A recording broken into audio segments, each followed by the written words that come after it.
तो सबसे पहले हम अगर एक स्पॉइलर फ्री रिव्यू की बात करते हैं तो वश 2 मूवी अपनी पिछली मूवी से हर लेवल में ही ग्रैंड है। फिल्म शुरू होते अपने आप को तुरंत सेट कर देती है और उसी पॉइंट से आपको समझ भी आ जाएगा कि इस फिल्म का स्केल पिछली मूवी से काफी बड़ा है। सिर्फ स्केल ही नहीं, यहाँ जो खतरा हमें दिखाया गया है वो लिटरली पब्लिक में आ चुका है। पात्रों की एक्टिंग भी ऑन पॉइंट है और इमोशनल मोमेंट्स बहुत ज्यादा हिट करती हैं। अगर मुझे एक छोटी सी नुक्स निकालनी हो तो मैं ये बोलूंगा कि इस फिल्म का सरप्राइज एलिमेंट पिछली मूवी से थोड़ा कम था, क्योंकि जिन्होंने वश देख रखा है उन्हें पता होगा कि यहाँ वशीकरण ही होगा। लेकिन इस छोटे से पॉइंट को छोड़ के हर चीज पिछली मूवी से बहुत ज्यादा बेहतर है and this is a good compliment, क्योंकि पिछली मूवी अपने आप में बहुत अच्छी थी। इनफैक्ट जिस तरह से इस फिल्म को अपनी पिछली फिल्म से कनेक्ट किया गया है वो भी काफी अमेजिंग है। ओवरऑल ये एक बहुत ही बढ़िया फिल्म है जिसे आपको थिएटर में जरूर चेकआउट करना चाहिए अगर आपको मौका मिलता है तो। मेरी तरफ से I highly recommend this movie. तो इसी के साथ ये छोटी सी स्पॉइलर फ्री रिव्यू खत्म होती है और यहाँ से हम कहानी को जानेंगे, यानी कि आगे वीडियो में स्पॉयलर्स होंगी तो जिन्हें स्पॉयलर्स नहीं चाहिए वो यहीं पे वीडियो को बंद कर सकते हैं। तो फिल्म की कहानी कुछ हाई स्कूल जाने वाली लड़कियों को दिखा के शुरू होती है जो कि JN higher secondary girls school जा रही थी। स्कूल में लंच का टाइम होता है और सारी लड़कियां एक साथ कैंटीन में आती हैं और स्कूल से जो पैक्ड लंच उन्हें प्रोवाइड किया जाता है उसे खाने के लिए बैठ जाती हैं। यहाँ एक लड़की के ड्रेस पे गलती से पानी गिर जाती है तो वो लड़की अपना लंच छोड़ के अपने ड्रेस को साफ करने वॉशरूम जाती है। मतलब वो लंच नहीं खा पाती, लेकिन बाकी की सारी लड़कियां लंच खाती हैं and let me tell you कि यहाँ 150 से ज्यादा लड़कियां थी। अब लंच खाते सारी की सारी लड़कियां एकदम से शांत हो जाती हैं और वो कांपने लगती है, भारी सांसें लेने लगती हैं। इट वाज क्लियर कि सभी लड़कियों के लंच में कुछ तो मिला था जिससे उनका वशीकरण हो चुका है। देन एक आदमी यहाँ आता है जो कि इनका वशीकरण किया था और वो इन 500 से ज्यादा लड़कियों में से 10 लड़कियों को चुनता है और उन्हें स्कूल के छत पे जाने को कहता है। छत से एक लड़की नीचे, आप समझ गए होंगे क्या करती है, और वो देख के सभी स्कूल के फैकल्टीज एकदम शॉक में थे। बाकी 9 लड़कियां भी छत पे खड़ी थी और वो रोते हुए कह रही थी कि अंकल हमें ऐसा गलत करने को कह रहे हैं और हम अंकल की बात मानेंगे, हमारे पास कोई ऑप्शन नहीं है और अगर हमारे नजदीक कोई आता है तो हम वो गलत कदम उठाएंगे। यहाँ फॉरेन गार्ड्स, प्रिंसिपल, फैकल्टी सभी लोग आ जाते हैं और बच्चियों को रोकने की पूरी कोशिश करते हैं, लेकिन बच्चियां रोए जा रही थी, इनकी एक नहीं सुन रही थी। वो बार बार कह रही थी कि हमारे पास मत आना और 3 बजते हम लोग गलत कदम उठाएंगे। गार्ड यहाँ एक लड़की को जबरदस्ती बचाने की कोशिश करता है लेकिन वो बचा नहीं पाता, वो लड़की नीचे गिरती है एंड देन एक एक करके सारी लड़की, मतलब टोटल 10 लड़कियां वही काम करती हैं जो मैं बोल नहीं सकता वरना यूट्यूब डीमोनेटाइज कर देता है। ओवरऑल हम कह सकते हैं कि 10 लड़कियां समाप्त हो गई। दूसरी तरफ हम पहली वाली वश मूवी से अथर्व को देखते हैं जो कि अपनी बेटी आर्या का ख्याल रखता है। आर्या आज भी 12 साल बाद वशीकरण के अंदर है और वो किसी पुतले की तरह स्माइल करती रहती है। अथर्व आज तक प्रताप को भी अपने घर में जिंदा करके ही रखा है। ना उसे मरने देता है ना ठीक से जीने देता है, बस रोज तड़पाता है। ना अथर्व जब मार्केट जाता है तो वो टीवी पे न्यूज में देखता है कि कैसे 10 लड़कियां अपने साथ गलत की हैं और वो लड़कियां किसी अंकल का जिक्र कर रही थी। ये सुनते अथर्व तुरंत समझ जाता है कि उन लड़कियों का वशीकरण हुआ है और ऐसे में अथर्व तुरंत अपने घर जाता है और प्रताप से पूछता है कि क्या उसके अलावा कोई और उसकी विद्या जानता है। ये सुन के प्रताप की आंखें चमक उठती हैं। ऐसे में अथर्व समझ जाता है कि आगे कुछ तो होगा और वो प्रिपरेशंस शुरू कर देता है। जैसे प्रताप के मुंह में चेन्स, लॉक्स वगैरह बांध देता है। देन वो अपने घर में कुछ बड़े बड़े बॉक्सेस लेके आता है। अब इन बॉक्सेस में क्या है वो आपको आगे पता चलेगा। वहीं स्कूल में पुलिस आ चुकी है और माहौल बद से बदतर हो चुका है। स्कूल की बाकी लड़कियां भी वशीकरण के अंदर थी एक्सेप्ट वो लड़की जो कि अपनी ड्रेस को साफ करने के लिए वॉशरूम में गई थी। ऑफ कोर्स वो खाई नहीं थी तो इसलिए वो बच गई। पुलिस यहाँ उस लड़की से पूछताछ कर रही थी लेकिन लड़की रोए जा रही थी। देन पुलिस स्टाफ से भी पूछताछ कर रही थी लेकिन उनको भी किसी बात का कोई क्लू नहीं था और सभी बच्चियों के जो पेरेंट्स थे वो स्कूल के बाहर आ चुके थे, हंगामा मचा रहे थे, मतलब पूरा दंगा वाला सीन क्रिएट हो गया था। अब यहाँ एक वशीकरण में आई लड़की पुलिस के पास आती है और वो कहती है कि अंकल ने हमें कहा है कि हम आपको एक मैसेज दें और मैसेज ये था कि प्रताप को ढूंढो वरना पूरे शहर की दशा को खराब कर दी जाएगी। यानी कि दोस्तों जो भी वशीकरण कर रहा है वो कहीं ना कहीं प्रताप को जानता है और वो प्रताप को ढूंढने के लिए ही ये सब नाटक कर रहा है। खैर जैसे ही ये मैसेज डिलीवर होता है एकदम से कुछ लड़कियां दौड़ते हुए भागती हैं, वो पुलिस को धक्का देती है, फैकल्टीज को धक्का देती है, देन सीधा पेरेंट्स के पास जाती है जहां पुलिस पेरेंट्स को रोक के रखी थी। देन अपने पेरेंट्स तक पे वो बच्चियां हाथ उठाती हैं और भागते हुए शहर में चली जाती हैं। फिर ये लड़कियां शहर तक में उत्पात मचाती है, जैसे कि बस के ड्राइवर को मार के बस का एक्सीडेंट कर देना, कार वालों को रोक के उन्हें मारना, बाइक वालों को गिरा के उन्हें मारना, जो नॉर्मल लोग रोड पे हैं, पार्क में है, सोसाइटी में है, सबके पास जाना, सब पे हमला करना, इनफैक्ट कईयों को खत्म भी कर देना। ऐसे में शहर के सभी रेसिडेंट्स को घर के अंदर रहने की सलाह दी जाती है और उन्हें बताया जाता है कि इस पर्टिकुलर यूनिफॉर्म की अगर लड़कियां आपको दिखे तो उनसे सावधान रहिए, वो लोग कुछ भी कर सकती हैं। न्यूज में यह भी बता दिया जाता है कि लड़कियां यहाँ किसी प्रताप को ढूंढने की बात कही है, मतलब जो वशीकरण किया है वो ये मैसेज दिया है। अब इस पॉइंट पे स्कूल में अब भी 100 लड़कियां थी, मतलब कुछ ही लड़कियां बाहर भागी थी और इन 100+ लड़कियों के पेरेंट्स को अपने बच्चों से मिलने की अनुमति दे दी जाती है। यहाँ सारे पेरेंट्स रो रहे थे, अपनी बच्चियों को मना रहे थे, लेकिन बच्चियां उनकी एक नहीं सुन रही थी। तभी एक लड़की कहती है कि पुलिस के पास अब सिर्फ 5 मिनट है प्रताप को ढूंढने के लिए, वरना आगे कुछ बहुत बुरा होगा। तभी एकदम से अथर्व स्कूल के अंदर पहुंचता है और वो यहाँ पुलिस और फैकल्टी से बातें करना शुरू करता है। अथर्व क्लियरली कहता है कि प्रताप उसके पास है। सब तुरंत अथर्व से पूछने लगते हैं कि आखिर ये प्रताप कौन है, अथर्व प्रताप को कैसे जानता है और प्रताप फिलहाल कहाँ है, मोस्ट इंपॉर्टेंटली यहाँ हो क्या रहा है। अथर्व कहता है कि इन सभी बच्चियों का वशीकरण हुआ है और चाहे हम कुछ भी कर ले इनका वशीकरण नहीं टूटेगा, ये बच्चियां उसकी ही बात मानेंगी जिसने इनका वशीकरण किया है। देन अथर्व पॉइंट्स आउट कि जो कोई भी वशीकरण किया है वो यही आसपास होगा, क्योंकि उसे इन लड़कियों को कमांड भी देना है ना बोल के, तो वो दूर नहीं हो सकता। तभी सब देखते हैं कि कैंटीन के कोने में एक आदमी चुपचाप बैठा हुआ था और ये आदमी फाइनली सामने आता है। अब इस पॉइंट पे हमें इस आदमी का नाम नहीं बताया गया है फिल्म के एंड में, लेकिन मैं आपको यहीं पे नाम बता देता हूँ। इस बंदे का नाम है राजनाथ और राजनाथ ही बच्चियों का वशीकरण किया है। राजनाथ पुलिस और बाकियों से क्लियरली कहता है कि अगर कोई उसे एक खरोंच भी किया, मतलब थोड़ी सी भी उसे कोई चोट पहुंचाने की कोशिश किया, तो ये 100 से ज्यादा लड़कियां उस आदमी को तो समाप्त करेंगी ही, फिर खुद में भी आग लगाएंगी, मतलब समझ लो बहुत बुरा होगा। राजनाथ डेमो के लिए एक लड़की को बुलाता है और उसके ही हाथ पे उससे ही चोट पहुंचवाता है, मतलब समझ जाओ। और जैसे ही लड़की के पेरेंट्स अपनी बच्ची को रोकने की कोशिश करते हैं तो राजनाथ क्लियर बोलता है कि जितना रोकोगे उतना ही इंटेंसिटी से वो वही करेगी, एंड होता भी ऐसा ही है, मतलब लड़की वही सेम चीज बार बार करती है। अब इसी सब के बीच पुलिस वाला चुपके से गन निकालने की कोशिश करता है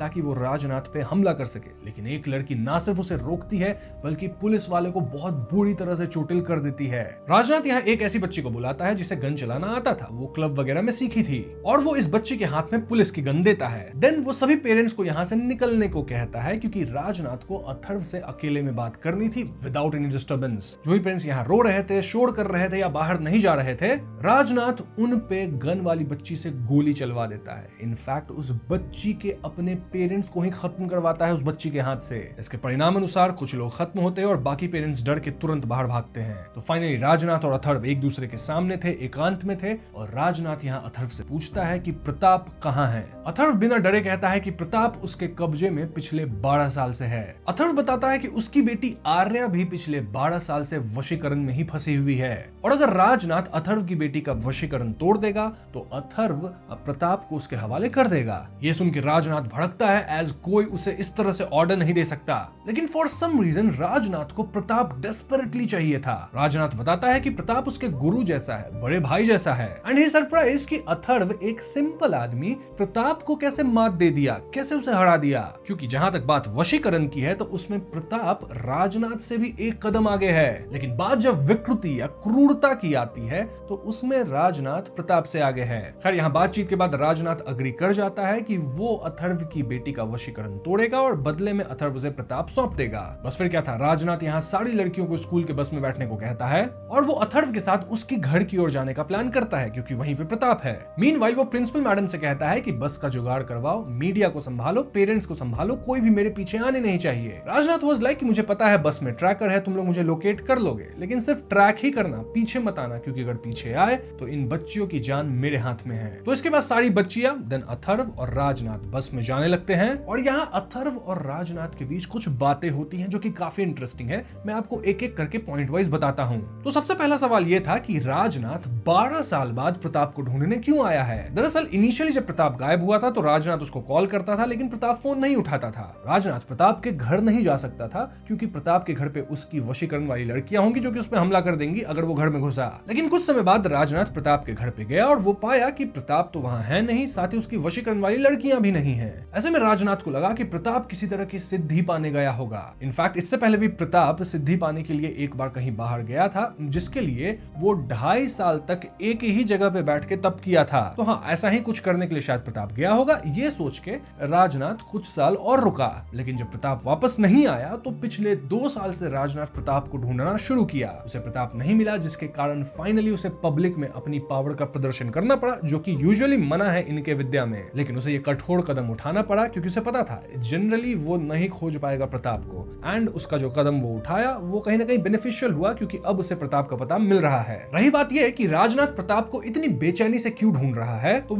रीजन ये है कि प्रताप एक्चुअली में राजनाथ से ज्यादा ज्ञानी है, और राजनाथ को प्रताप से कुछ बची हुई विद्या सीखनी है। खुद से सीखेगा तो वर्षों लग जाएंगे, अगर प्रताप से सीख लेगा तो तुरंत सीख जाएगा। राजनाथ ये भी रिवील करता है कि ये लोग लड़कियों का वशीकरण क्यों करते हैं। ऐसा इसलिए क्योंकि राजनाथ या प्रताप जैसे लोग पुरुष को श्रेष्ठ मानते हैं। जी हाँ, हमारे शास्त्रों में यूं तो लिखा है कि नारी ही शक्ति है, लेकिन राजनाथ का कहना था कि पुरुष ही शक्ति है, पुरुष ही समृद्धि है, पुरुष धर्मास्मि। अब इन बातों के दौरान रास्ते में इन्हें वश में आई एक लड़की दिखती है, जो कि भाग गई थी स्कूल से, और वो किसी बंदे को मार रही थी। ऐसे में राजनाथ बस रुकवा के उस लड़की को अपने पास बुलाता है और बस में बैठने को कहता है, लेकिन ये लड़की अचानक से राजनाथ की बात नहीं मानती और भाग जाती है। यहाँ राजनाथ थोड़ा खांसते हुए उसे बुला रहा था, और हमें ऐसा लगता है कि ये लड़की आखिर राजनाथ की बात क्यों नहीं मानी, मतलब उसके वश में है ना। मतलब आर्या वहां 12 साल से वशीकरण के अंदर ही है, लेकिन राजनाथ का वशीकरण कुछ घंटे में ही टूट रहा है क्या, या फिर वो खांस के बोला इस वजह से ऐसा हुआ। रीजन जो भी है आपको आगे पता चलेगा।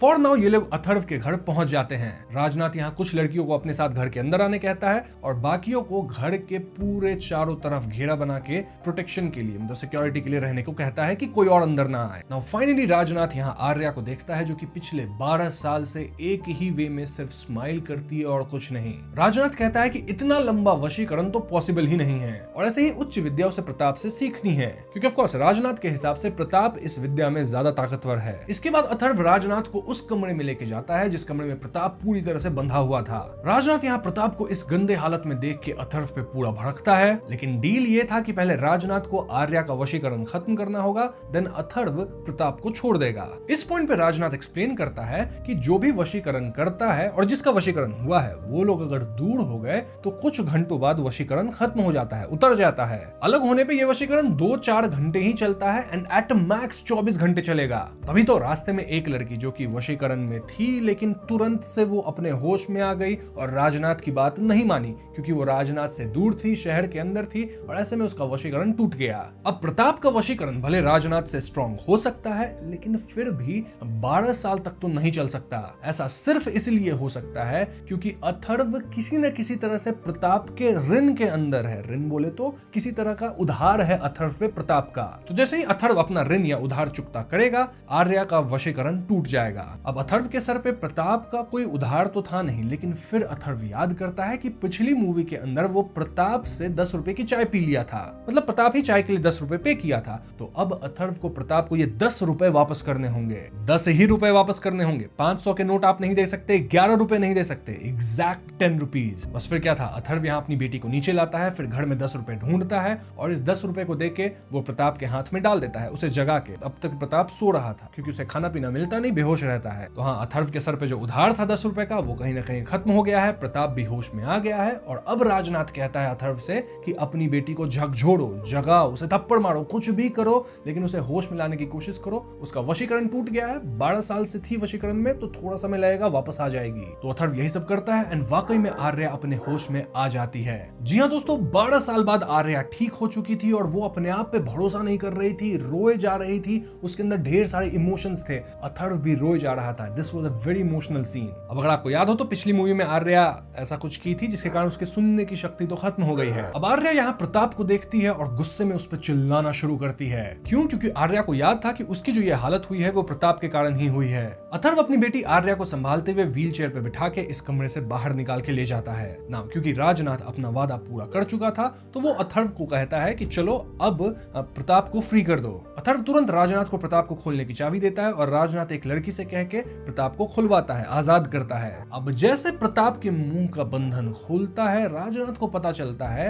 एक्चुअली में अथर्व ने तो प्रताप के जिह्वा को ही काट दिया है। पिछली मूवी में ही हमने इस चीज को देख लिया था कि अथर्व ये काम किया था, और कहीं ना कहीं अथर्व ये चीज छुपा रहा था राजनाथ से, क्योंकि बिना टंग के तो प्रताप किसी काम का ही नहीं रहा। राजनाथ राजनाथ उससे विद्या सीख ही नहीं सकता, क्योंकि इस विद्या का सबसे स्ट्रॉन्ग पॉइंट यही है कि आपको बोलना पड़ता है, कमांड देना पड़ता है, मंत्र भी शायद बोलना पड़ता होगा। तो हाँ, राजनाथ के लिए प्रताप अब किसी काम का ही नहीं है, और राजनाथ को खुद से विद्या सीखने के लिए तो वर्षों लग जाएंगी। प्रताप अगर ठीक होता, उसके पास उसकी जीभ होती, तो वो शायद राजनाथ को तुरंत सिखा देता, लेकिन अब प्रताप सिखाने के काबिल ही नहीं है। इन शॉर्ट यहाँ अथर्व गेम खेल गया, मतलब वो राजनाथ का इस्तेमाल करके अपनी बेटी को वशीकरण से तो निकलवा ही लिया, लेकिन बदले में उसे बिना काम का एक प्रताप सौंप दिया, जिससे कुछ होगा नहीं। राजनाथ के साथ छल हो चुका था। इससे राजनाथ भड़कता है और वो अथर्व और आर्या दोनों पे हमला कर देता है। राजनाथ कहता है कि वो बाकी लड़कियों की मदद से आर्या को यहाँ से ले जाएगा और अथर्व को जिंदगी भर तड़पाएगा, ठीक वैसे जिस तरह से अथर्व ने प्रताप को तड़पाया है। यहाँ अथर्व मार खाते हुए राजनाथ को वार्निंग देता है कि चुपचाप तुम यहाँ से निकल लो, मैं तुम्हें छोड़ दूंगा क्योंकि तुमने मेरी बेटी को वशीकरण से आजाद किया है, लेकिन अगर तुमने मेरी बेटी को वापस से ले जाने की बात कही या हार्म करने की बात करी तो मैं तुम्हारा भी प्रताप वाला हाल करूंगा। राजनाथ यहाँ अथर्व की एक नहीं सुनता, उसे पीटता रहता है ये सोच के कि मैं लड़कियों को जब भी कमांड दूंगा ये तुरंत जाके अथर्व को खत्म कर देंगी। लेकिन इससे पहले कि राजनाथ लड़कियों को कुछ कमांड देता, अथर्व अपने स्मार्ट वॉच पे टैप करके अपने घर में रखे बड़े बड़े स्पीकर्स पे बहुत हाई फ्रीक्वेंसी की एक नॉइज होती है ना, पी जैसा साउंड, वैसा बजा देता है, जिससे कोई किसी की बात सुन ही नहीं सकता और सबको अपनी कान बंद करनी ही पड़ेगी। जी हाँ दोस्तों, मूवी के स्टार्ट में जब अथर्व कुछ बड़े बड़े बॉक्सेस लाया था, इन बॉक्सेस के अंदर बड़े बड़े स्पीकर्स थे। इस हाई पिच नॉइज के कारण राजनाथ जो कुछ भी बोल रहा था बच्चियां सुन ही नहीं पा रही थी। इनफैक्ट लड़कियों को तो अपना कान बंद करना पड़ रहा था, और इसी मौका का फायदा उठा के अपना अथर्व राजनाथ को बॉटल से मार के गिरा देता है। अब जब राजनाथ को होश आता है तो वो भी प्रताप की तरह चेन्स में बंधा हुआ था, और उसके सामने खड़ा था अथर्व जिसके हाथ में कटर था। कटर से वो क्या किया होगा, जीभ काट दिया होगा, और ये हमें दिखाया नहीं जाता, बट साउंड आती है, हम समझ जाते हैं यही किया। तो हाँ, अथर्व के कब्जे में अब राजनाथ भी है और प्रताप भी है। अथर्व एक बार फिर से जीत गया। ना राजनाथ के कब्जे में जो बच्चियां थी वो कुछ ही घंटे बाद खुद ब खुद नॉर्मल हो गई, क्योंकि वशीकरण 2-4 घंटे ही चलता है, एट मैक्स 24 घंटे, और इनके पेरेंट्स का तो कोई ऋण रहा नहीं होगा राजनाथ के ऊपर, तो वो लंबा तो नहीं चलेगा। Basically everything was under control. इसके बाद हमें अगले दिन का सीन दिखाया जाता है जब पुलिस वाला आता है, साथ ही जो प्रिंसिपल मैडम थी वो भी आती है अथर्व से मिलने। अथर्व उनसे गुजारिश करता है कि इन दोनों पापियों को यहीं रहने दो, क्योंकि ये लोग राक्षस हैं और लॉ जो है वो इनके साथ जस्टिस नहीं करेगा, मैक्सिमम जेल में डाल देगा, लेकिन मैं इनके साथ हर दिन रहूंगा, इन्हें मरने नहीं दूंगा, इन्हें जीने भी नहीं दूंगा, बहुत तरपाऊंगा। पुलिस और प्रिंसिपल उसकी बात मान लेते हैं और वो लोग यहाँ से निकल जाते हैं। मतलब कि राजनाथ और प्रताप अथर्व के साथ ही रहेंगे, पल पल तड़पेंगे। मूवी के फाइनल सीन में हम आर्या को जूस पीते देखते हैं। इट वाज क्लियर कि वो रिकवर कर रही है, और उसे देख के अथर्व बहुत ज्यादा खुश था। फिल्म यहीं पे खत्म हो जाती है।